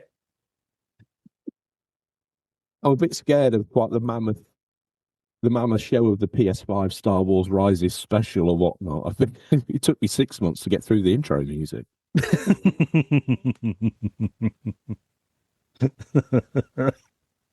Wow. Oh. Anywho, Anywho's, damn near approaching 300 shows. We're on 300 show eve next episode, I believe, RGT, if I can count. Or have I got that wrong? we're on what are we on today? 298? Yeah, so the Yeah. next one is 300 eve. No doubt we'll let that pass by without even a recognition of it. Maybe we'll do it. I don't know what we do for a 300 special. Answers on a postcard to Ponsonbury Towers or questions at unofficialcontrollerpodcast.com, or just bleed drivel all overs in the Discord. If you want to interact with the show, it's free. All you got to do is join the Discord, messages on Instagram or X, Twitter, call it what you like. I call it the ever-deepening cesshole of human society. I love it, though. I view it like I'm in the Colosseum watching gladiatorial combat, like eviscerating people. Like, oh, I'm not doing it, I'm just watching it. Yeah. I mean, I did have a bit of an idea for a 300th episode, so something we can have a bit of a chat about. But if anyone's got any ideas as well, or any listen, right. Why don't we do a full script read through of the Calendar Girls? Like I say, I've got an idea for the show, so if anyone in Discord's got any ideas, no one else is doing that. Probably for good reason. So it could be good. Doing a full script read through of Calendar Girls. Answers on a postcard to Ponsonbury Towers or questions at the Official Controller Podcast. No, because they will say yes just to get you to do it. And when I say you, I mean you. Executive producer, one would imagine it would then be your responsibility to find said script, present it to me and other co-hosts so we could read it through.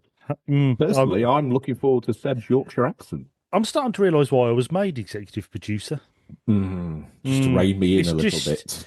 No, not at all. I think it was more just to. I think you'll find RGT. That's an executive producer's job. That I think you'll find it. No, that's not something I'd do. I'm a CEO. You're an executive producer, so I never gave myself that title. Merch is your sort of thing, and script writing and the new show, that's your sort of thing. Yeah, anything like that. No, that's an executive producer thing. Listen. Look at the personal developmental growth that you have seen within yourself over the last 10 months. Say sorry now. What, the little bouts of crying and the grey hair? Yes, working a treat, yeah. Wow, I'm a better man. Everyone loves a silver fox. I'm doing you a favour. Oh, no, don't say silver fox. Why? Oh, is this because of youth club?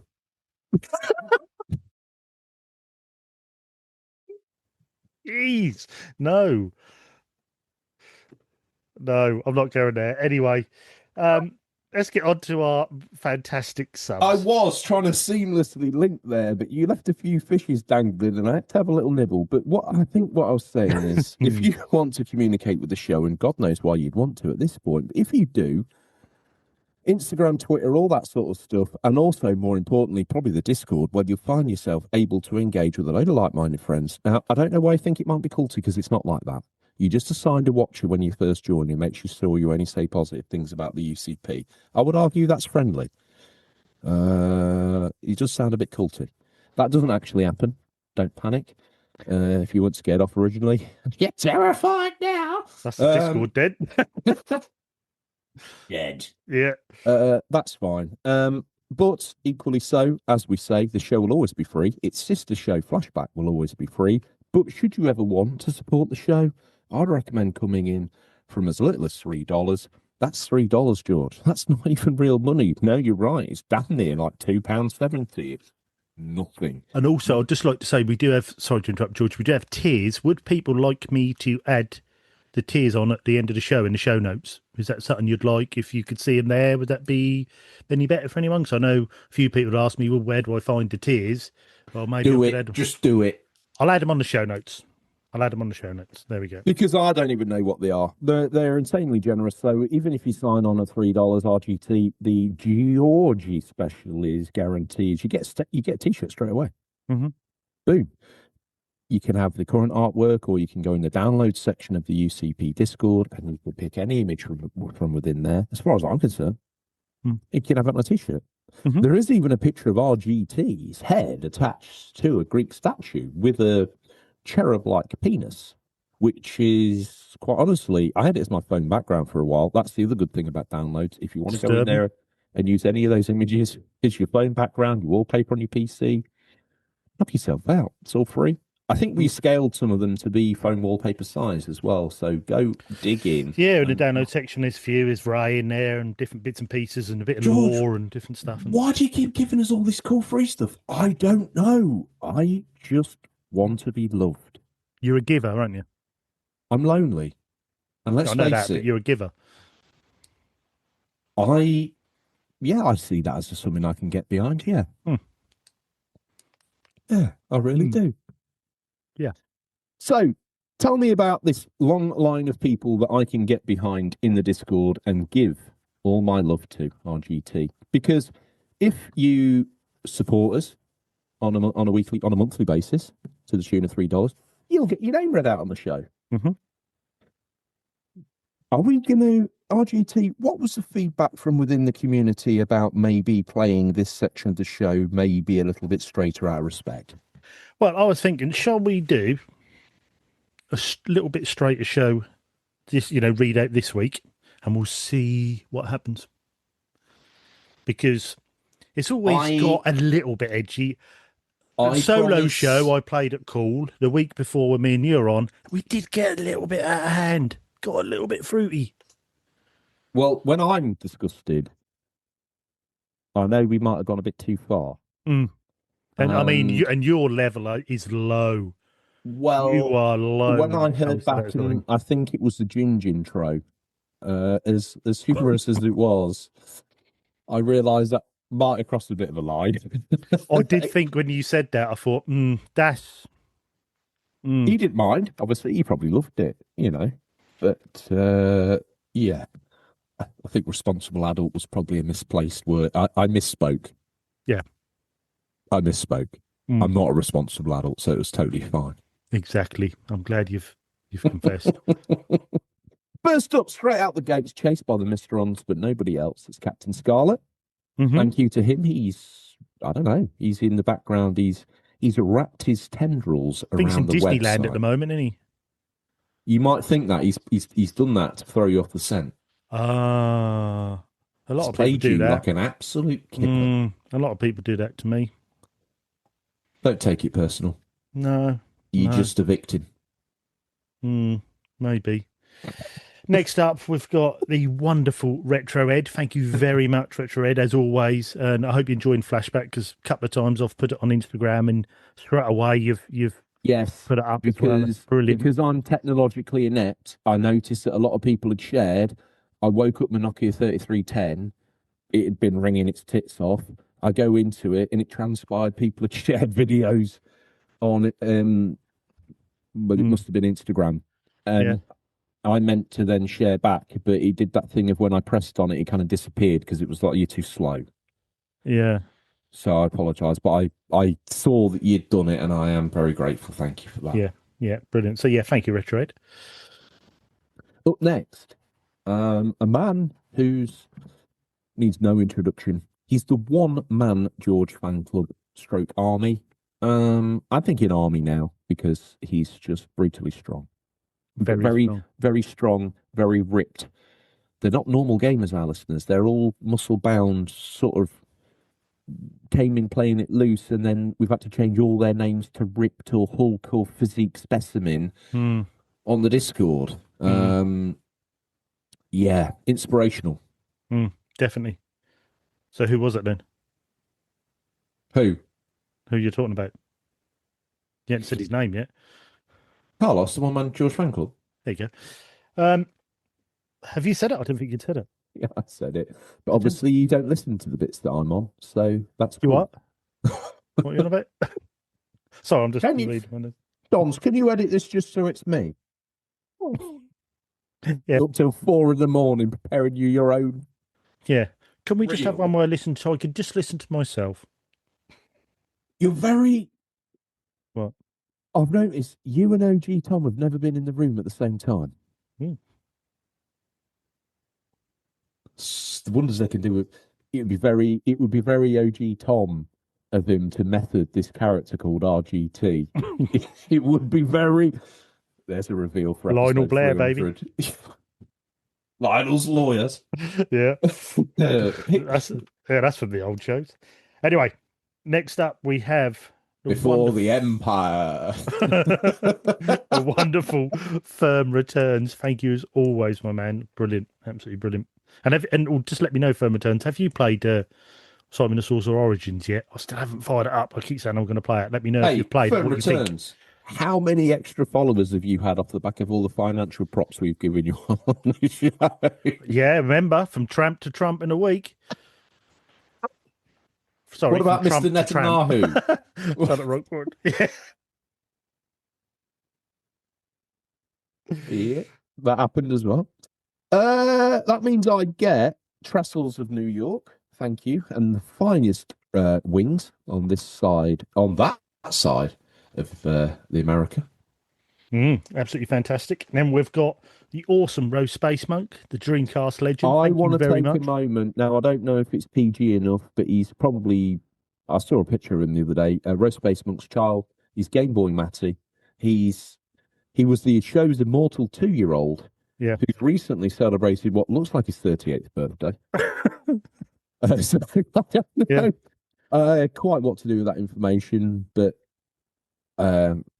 Rose Space Monk obviously got back in touch and said, "Oh yes, time flies," and it does. But what a wonderful family, and happy birthday, mate. Yeah, happy birthday, Matty. Well. If you're still listening, fair play to you. But probably this needs to go on past your bedtime these days. Yeah, might be best. I've said a few. Did I do sauce this episode or no sauce? No, you've been quite a good boy this episode. The odd innuendo, but you've been pretty good boy. So, I don't think I like this incarnation of my character that you had me play. What? The Jaded George. It's not. I don't have you play it. You just, if you've got contact cleaner in the room, Jaded is back. It's like Jekyll and Hyde. It's Jaded or George. What does that mean? Does that mean I get? It does, doesn't it? Yeah. He comes in. He says hello to everyone. He says, "Ciao tutti, Spadavingster. Grazie mille. Stammi bene, Spadavingster. Ciao." Beautiful. Mm. And I just, the amount of football shirts this guy has, and retro ones, everything, and he's always putting these different shirts on. They're so cool. Honestly, Badabingster, you are one cool dude with all those football shirts. He needs a Watford Iveco shirt. That's all I'm saying. Fair play. Next up, we have the connoisseur of the JRPG, of the Nintendo variety. It is the one and only Tingle Atuna. Thank you very much. Just the sound of his name. I hope the microphone picked that up, because it made me sound like the guy from Getaway leaning on a wall. It was a very guttural noise. But come on, play good. That was clean. Okay. It was the location of my body where it came from. Okay. Is it me now? Yes. We can cut a little bit loose here, because guess what? Oh, no. Wow. There's one called Rex and there's one called Tex. Now, this is Rex Winchester, a.k.a. Why this triggers you so much? You give them first names. Yeah. This is, I don't know which way around it was now, but you're going to be Rex now. This is Rex Winchester, one half of the Winchester Boys, the two-man law patrol that sits in the Discord and probably promotes bad behaviour, but then punishes it at the same time. Don't mess with the Winchester Boys. Just stay clear. Pull down on the peak of your brow, your cap, and then get out of Dodge. Yep. You don't want to mess with them boys. That's all I'm saying. Thank you to Digital Monkery. I don't want to say too much, but he's on with summits. So just leave that there. Yeah. Just get your eyes about you if you're a fan of the show. Yeah. Just think about yourself and All things. Yeah. Next up, we have the Great. wonderful board border. Thank you very much as always, mate. And I hope your work has calmed down a bit now after the F1 season is finished. So I'm hoping you're starting to chill out a little bit now. So put your feet up, son. Get ready for Christmas because we're gonna have a bit of fun, I think. So yeah, thank you, board border. Wow. Okay. There you go. Yeah. Up next, it's Tex Winchester. Or was it Rex? I can't remember. They're interchangeable. Yeah. Yeah. Mm. Yeah, I won't go. I had an example. This is probably not the best one to use. Anyway, Rex Winchester. No, anyway, he's the other one of the Winchester boys. Tex. You'll rip yourself. I make the law. They're two Siamese twins. Oh, okay. The gunman of the apocalypse. Yeah, it's season one stuff. It's absolutely brilliant. Anyway, Tex, Rex, Winchester, call him what you like. They rode in on the same horse, so make of it what you think you want to make of it. Anyway, it's Bobalova, one of the other sheriffs. He's the sheriff of the Discord. He's that grizzled chap. It's quiet at the bar. And the thing is, do you know what I noticed with him as well? What? He only crops up every now and then in the chats, but you know he's always watching. Yeah. I want to paint the picture of him in a dark saloon. He's wearing a black hat, a black shirt, a black duster. He's got a hot chick on his arm. He's got a shot of firewater on the thing. Bit of straw. No, mate, he's got a full-on cheroot. And if we have to tick 18 for this episode because we've said about tobacco, I'm saying it. He's smoking a cigarette. Yeah. Does he do any chewing tobacco as well? Ding. No, that's what Tex does. Yep. Rex just the top lip. Just hangs off the bottom lip. Yeah. Ready to strike. And you can see he's got a concealed carry, but he's also got pistols either side. And at the very top of his boot, he carries an ace of spades. And whenever and however he feels he wants to play that in a hand, you just have to accept, even if you've got the ace of spades, you immediately have to remove it from your hand. Yep, and that's the way it goes. Yeah. Yeah. Yeah. So don't drop an F-bomb in the Discord. Boof! Warning. Would it be a warning? I don't think it would even transmit. Oh, really? Yeah, the Winchester boys would stop the key from going down. They are quick. They will beat them to the draw. You're then about to press the K, and then there's a knock at the door. I challenge you to post a swear word in the Discord. No, I've been warned by him before. I daren't. It scared the hell out of me. Try it. No, you won't even be able to press go. No, there'll be the doorbell will go. What the goddamn hell do you think you're doing, boy? I know it might break the law, but I do think it needs to pop up with the Winchester boys. You've been warned of that. That would be amazing, wouldn't it? Someone put a swear word in. Ping Winchester boys. What Winchester boys. A little gif come up. What the goddamn hell do you think you're doing, boy? What the fucking hell do you think you're doing? I'm swearing on this Discord. Yeah. Brilliant. Well, we keep it clean. Thanks, both, as always. Yeah. So you get to be the appropriate adult for my adopted redheaded stepson. Yes, exactly, which is Ginge. And thank you, Ginge. And I have to make a formal apology to Ginge. Oh. Yes, I forgot to send... his dad, do it to me.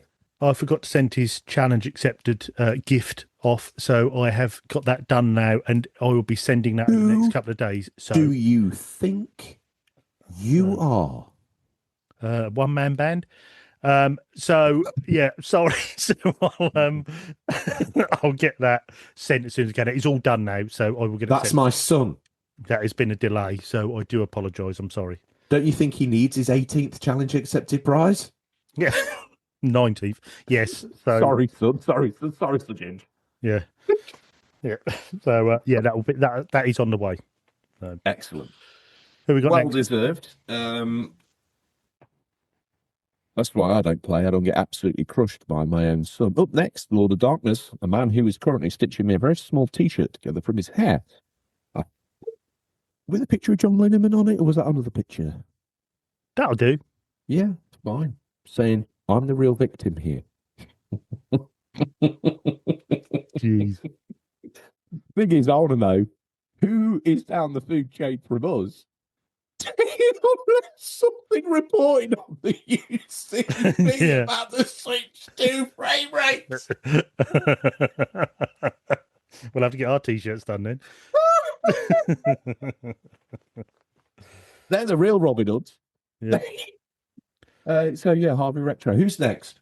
Next up, we have the wonderful Emma Sharp. Thank you as always, Beautiful. Emma. Absolutely brilliant. Thank you, Emma. That means I get the Immortal. Nowhere near. Oh dear. Sorry, Greg. Nowhere near Billy. Then we've got the one and only Mumsy. If it weren't for Mumsies, none of us would be playing games. So thank you, Mumsy. I knew you'd have her. Why not? I don't know. Be good. No. Okay, fine. Yeah, well, be good. It's fine. Yeah. I thought you had a bad sign. Yeah, I don't know what's going on. RGT fan club, thank you to all the 1,000 of you. Thank you. Thank you very much. Yeah.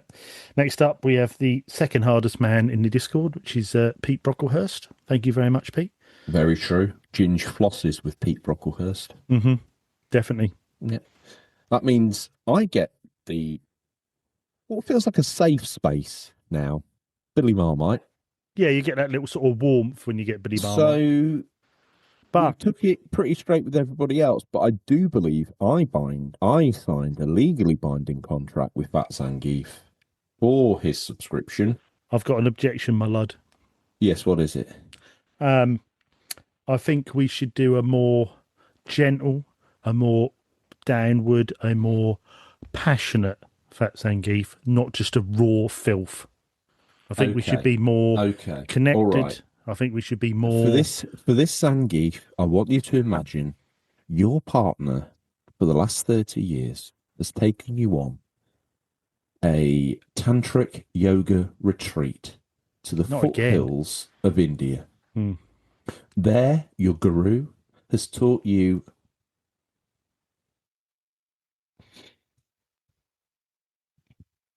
You triggered me. Really sorry. Just the way you said a guru. So you play it properly. I would say your guru. I know that's not right. You tried to be all soft and professional. You wanted it this way. I know, but it's just the way you said. You wanted it this way. Okay. You're at the foothills. So, anyway, your guru has given you your own tantric harmonic noise to make while you and your partner of 30 years. This is why it's loving. This is why it's giving. Because the kids have left home. She's decided to revive the spark. You've gone to these foothills, beautiful surroundings, wonderful food, beautiful little lodge. Your guru's made sure everything's nice, flowers on the bed. You need to edit this so it sounds seamless, by the way. You can't have all this laughing in it. I don't know if I can edit this much. I can't work wonders. Flowers on the bed every night, and you've built up to this wonderful moment. In the 7-day holiday, it's day 5, and this is the day that the guru has said to you you're allowed physical touch, and you're allowed to go back to your lodge and practice everything that you've done. And you've kind of abstained a little bit. You know, you've had a young family, which became an older family, and time was never available. So now you find this is in depth. You've regretted this, haven't you? God, have I? Okay, but I want this to form within your head because I want this to be part of the performance. This is how we do it on the UCP.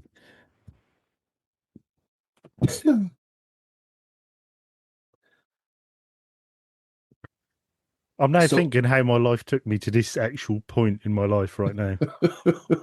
How did this happen? You and me both, cowboy. We signed a contract with the listener for £3 a month to do this. Absolute. Now, first of all, I thought it was a win for us. As in, if he wants that, that's fine. But now I realise, probably a year in, that I feel absolutely sullied by this section of the show. But the one thing that gives me great relief is that every now and then it's not me. And I get to pay it back. And this is it. So during this 5-day now and it's the first time any physical touch has been allowed. You've been wearing woolen gloves. You've not been allowed to touch or hold each other Mm-hmm. at all. You've not even been allowed to wash properly. You've had to wear these mittens. So this is the first time a hand has touched your body, and it's your beloved wife. Now, time has not been kind. 30 years it's it's been brutal on you both. But that doesn't matter, because for this moment, you're feeling her hand touch you for the first time. For this moment, she's feeling your hand touch her for the first time. And you both melt away. The years melt away as you melt in to each other, as your hearts become one. And simultaneously, as you become one union and your body becomes one, and you mumble your tantric guru's whispered words, which are mummy, mummy, you you you Zangief while incorporating your guru's words. But remember, this is almost the first rumblings. Almost, it's almost like the first time all over again. And you are 30 years in this scenario. We spent more time on this than we did on Rockstar Union scenario. I think I've said enough. I mean, if you're still listening, God bless you. God bless you. Hang on, before we start.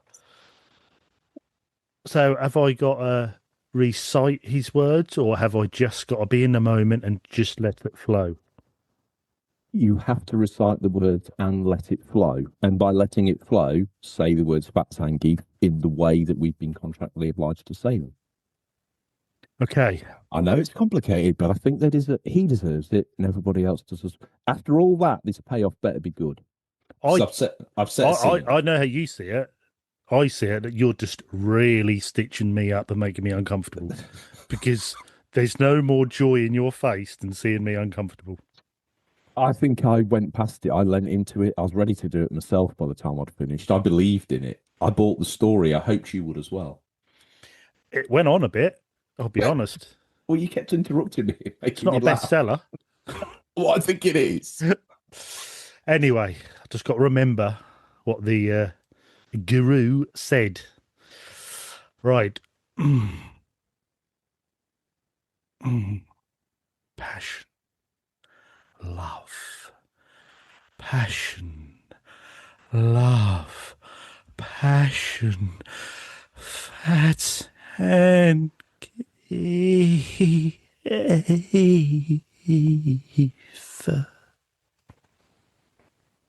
How'd it get on? I didn't want it.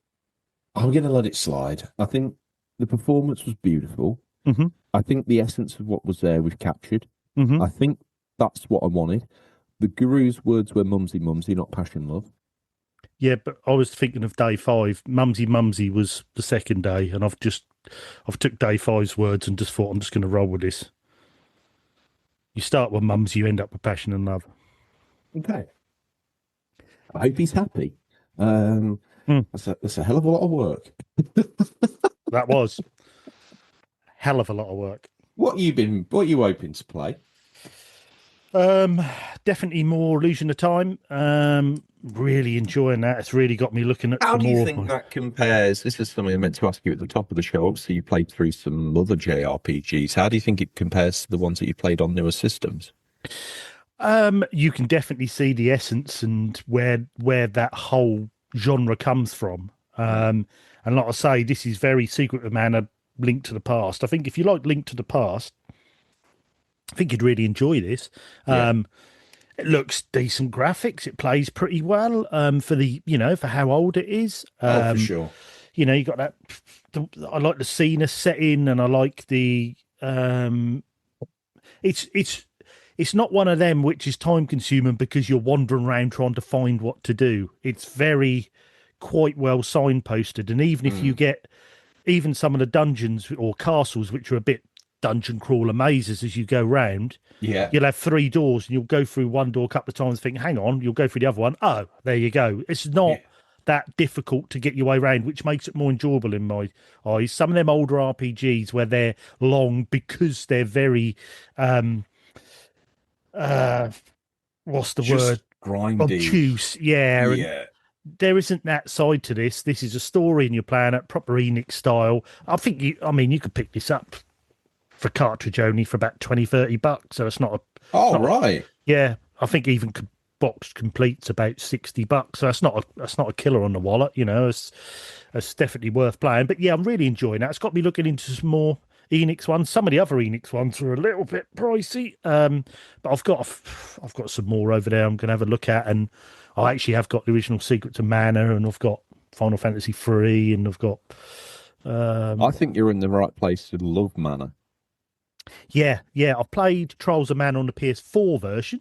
Yes, you have. Which I really enjoyed that.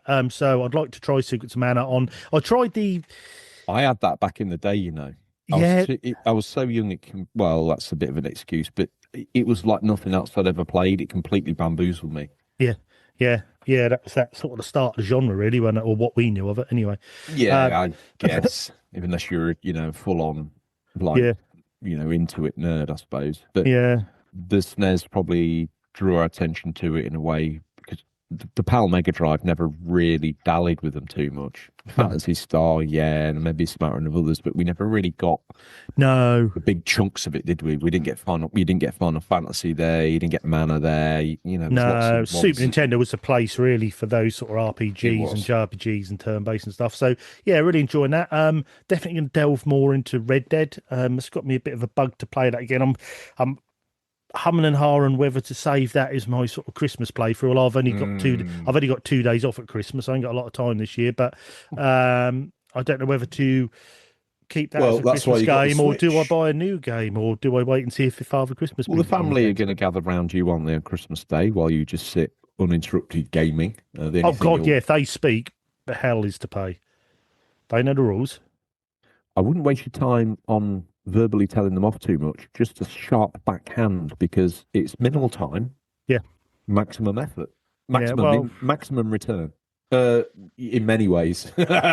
Well, I prefer not, because I don't want to take my hands off a Joy-Con, so I find a little scream just tells them where I'm at.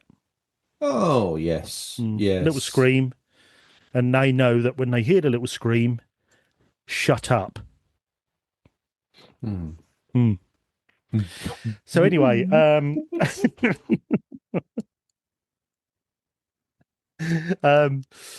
God, I would love to see a really dry shot straight video of your actual family on camcorder, like 24 hours non-stop footage of you playing and them sort of just picking round you and you just randomly screaming at them because they got too close.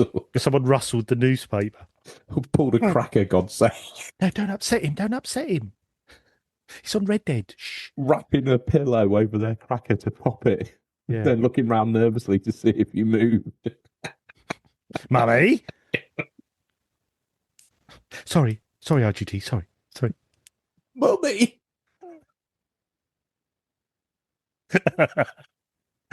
Yeah, this is 48-year-old me.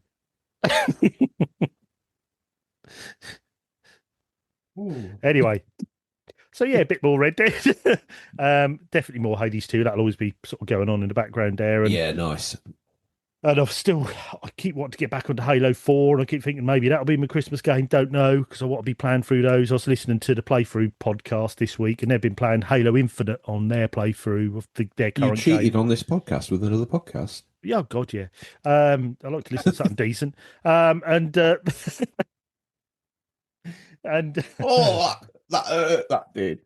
Yeah, I meant me. I don't know why that hurt. Just like to wash my own sound out of my ears. No, you don't mean that. It's beautiful. But yeah, so, Halo 4, I must get that game done. But yeah, so there's plenty to play, plenty of options, and, even with older stuff, PS3, and that, there's plenty to look back on. But they will be my main ones, I think. What about you?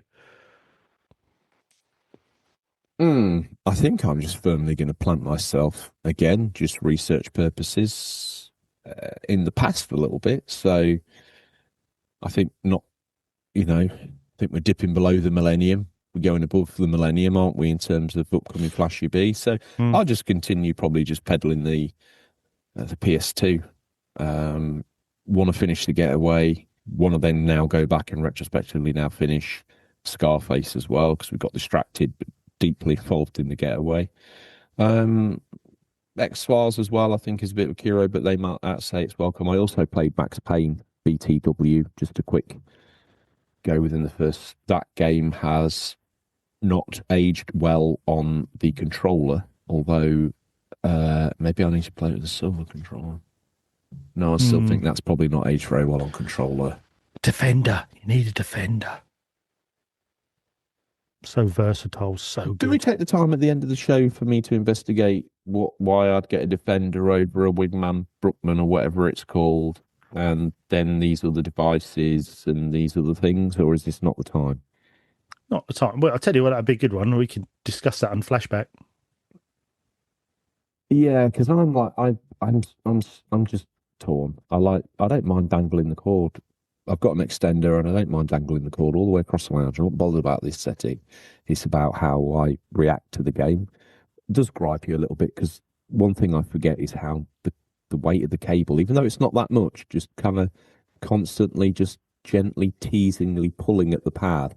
And when you then get back to your wireless world, it's like, oh yeah. And the thing is, like I say, with a Defender, you've got your two dongles. So you've got PS1 and PS2 dongle, which slots in the cartridge in the controller port, and you just literally connect to it straight away. And then you've got the dongle, which goes in your PS3. So it's all three consoles you can play it with, and they're very good controllers. They are very good controllers. How much is one of those with all that kit? They come with them dongles anyway, about $40, I think they are.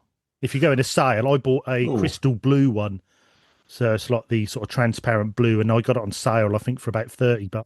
Oh, a little bit of consumer advice I've decided to plunge myself into. You often see on Instagram and other social medias these consoles in one jobs. I think one of the brands that you see quite a lot on there is a company called Game Lab. It's basically a Game Boy looking device. I see they've got two devices now, a GBA style landscape, and then obviously the check way round anyway, but more traditional Game Boy aesthetic. Two little, I think it's the clone of some other it's like Pow Kiddie or something like that, or something like that. And Ambernick, like a clone of an Ambernick. That's it. It's a clone of an Ambernick or an RG386 or some weird dribble like that. Anyway, get on Google if you're mildly interested. Anyway, I decided for a bit of consumer advice and research that I would take the plunge, and I've used my own money. We're not sponsored by anybody to buy one of these. I think it was 3 days ago at point of record, so I'll certainly feed back on length of time for it to arrive. I'll feed back on the games that are on it. I'll feed back on the quality of games that are on there and how they hang up. And is it exactly as you see on the adverts? Is it always flashy menus or not? Is it any good or not? Is the emulation, the Spar Forward on the Dreamcast, solid enough to run Shenmue or not? Can it run Metropolis Street Racer? One of the games listed on there that it comes with, by the way, if it can, I'll wait till tomorrow comes. Because I'll be long gone. And I will not resurface for air for possibly 10 years. They do list a lot of things that they can. Well, actually, they list what they have on there. It's whether they play them. I did buy one years ago that said Dreamcast, had Dreamcast section, 5 Dreamcast games, loaded them up. 1 frame a minute it was running. So I might have them on there. But yeah, Dreamcast and that sort of level on something. And how much did you pay for this, if you don't mind me asking? I will reveal everything. I paid £40 for the console. Now, it was buy 2, get 1 half price. Now, I haven't done that because I didn't see it necessary for the research. No. But I did buy the carry case. Look, I was in there. I couldn't help myself because it was for going $40 that runs Dreamcast or PS2 or anything like that. That would be impressive. For it was $40. Cyber Friday sale, or so they alleged, although it was on a Wednesday. But there you go. Yeah, so it was half price, or buy one get one half price. So there's a lot of discounts going on, which obviously makes you nervous. I put my own card details into this thing, so I'm either going to be bankrupt or furnished for a very low price. What else did I get? And I got the multiplayer kit as well, because I thought, now one of the reasons is my son said to me, oh, is all the gaming stuff still downstairs? Because I was going to finish my Pokemon Red playthrough. Oh, now that is now stored in the loft, son. No. So I'm going to get this, try it out, get the multiplayer kit. If that works, get another one, right? I think it's going to be able to run Pokemon Red, right? But then again, it's saved. It's probably anyway. We'll gloss over that. Just be happy you got something shiny. Multiplayer kit so they can talk to each other. So I could play through on one, and we could. I do believe the idea is that you can swap Pokemon, or you can play each other on some of the multiplayer games. That's cool. I got that because I need to understand how that functionality works. Can I play 2-player NBA Jam with you on the Mega Drive version if we're in the same room via the router? I think that's a suggestion. I can't see how that works, if I'm being honest with you. So this is why I've and the website's a little bit like promise you the moon on a stick and then probably deliver you what looks like a wet piece of, I don't know, hocked up hooey, Hocktua. Most sort of ones that are that interactive and can play and have that sort of emulation on them are normally, $150 plus to get something that good. If that does play that for $40 and it plays well and it's quite a nice bit of kit, you could have done well there. So I'll be very intrigued to see what this can do. It's time to put the demon to bed, isn't it? Yeah. Someone needed, from a journalistic point of view, to buy one of these pieces of garbage, because I thought, I'm going to look on YouTube, see who has bought these. They were all ads, really. They all felt a bit paid for. Yeah. This specific Game Lab one looked like a real genuine YouTuber. Clicked on it. It was AI. Yeah, I think they're a generic one that Game Lab is just drop shipped. That's all it is. They've obviously just put their name on it. It's a bit like Soldier Boy, isn't it? Well, I agree. That's why I've spent my own money, so you don't have to. Now, if it transpires that we've stumbled across an absolute gem, it's a win-win for you. Exactly. If it transpires I've been robbed and my details have been cloned and my organs are set to be sold and harvested on the dark web, that's a lose-lose for me. Yeah. And on that bombshell, RGT, do you believe that's what we have time for? So, I don't even know the outro to my own show, RGT, so over to you, Sunbeam. Well, that's all we've got time for this week. Thanks for joining us, Unofficial Controller Podcast. Like I say, if there is anything, community corrections that you think we've missed or done, or did you like our new subs list, let us know. Even though it did get a little bit raunchy at the end, but passionate. I'd say passionate. I listen, you asked for it, I gave you it. That was my idea of passionate. Yes, fair play. Yeah, so any questions at unofficialcontrollerpodcast.com or X or Instagram, or I'm on there, Retro Gamer Thomas. You can question me, anything you want. Come and join Discord, come and say hi. And yeah, that is about all we've got time for. So, I thought you were going to say it then. I was loading you up. It's what you do with it that counts. There we go. Beautiful. See you, RGT. See you next time. Bye.